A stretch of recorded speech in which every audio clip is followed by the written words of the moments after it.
බණ අහන එකයි බණ දාලා තියෙන එකයි දෙකක්. බණ දාලා තිබ්බට වැඩක් නැහැ බණ අහන්න ඕන. බණ අහලා තිබ්බට වැඩක් නැහැ ධාරණය කරගන්න ඕන. ධාරණය කරගත්තට වැඩක් නැහැ පින්වත්නි. ඒ විදිහට හැසිරෙන්න ඕන. ඒ විදිහට ජීවත් වෙන්න ඕන.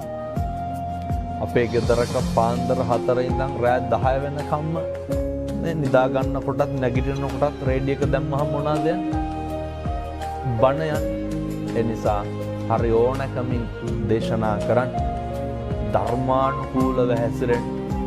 කවදාවත් පින්නතුනි වරදින එකක් නැහැ.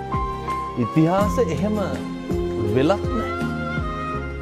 තමන් අහන ධර්මයේ ගැන ඒතේන සච්චේන සුවත්ති හෝතු උනේ මේ සත්‍යයෙන් යහපතක් වේවා කියලා ලොකු විශ්වාසයක් තියෙන්න ඕනේ.